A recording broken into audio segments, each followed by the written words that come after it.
Il y a eu beaucoup de débats déjà avant la compétition, hein. On a passé 2 mois, 3 mois un petit peu dur de polémique. Ça sortait de partout, alors que depuis 10 ans, on savait très bien que la Coupe du Monde était au Qatar et que ces débats-là, il y a 10 ans, n'existaient pas. Et puis là, d'un seul coup, ils ont existé à 3 mois de la Coupe du Monde.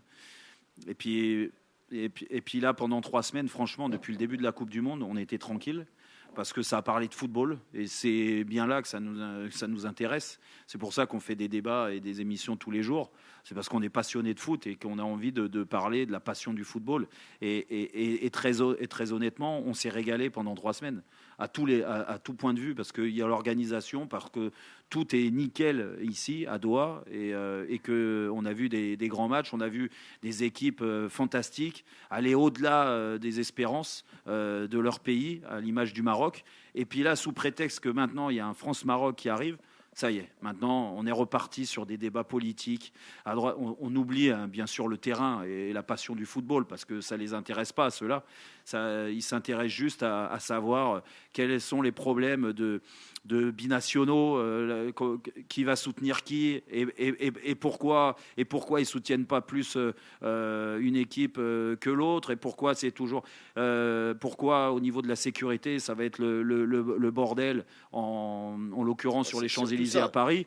C'est surtout ça. Il les ferme les Champs-Élysées, donc dans tous les cas, c'est pas un souci, mais il se pose toujours. Ils seront avenue Victor Hugo. Comme mais ça, oui, non, mais il se pose toujours ces questions-là. Et puis, tu sais, remettre les débats encore une fois sur le devant de la scène et en parler, là, ça crée des soucis qui n'ont pas lieu d'être. Parce que tu as le droit d'aimer les deux pays, tu as le droit de supporter le Maroc pour certains supporters français, pour tout ce que ça représente, et puis parce que c'est le petit pousset, et tu as le droit de faire ça, et c'est pas pour autant que tu dénigres la France et tu craches sur la France.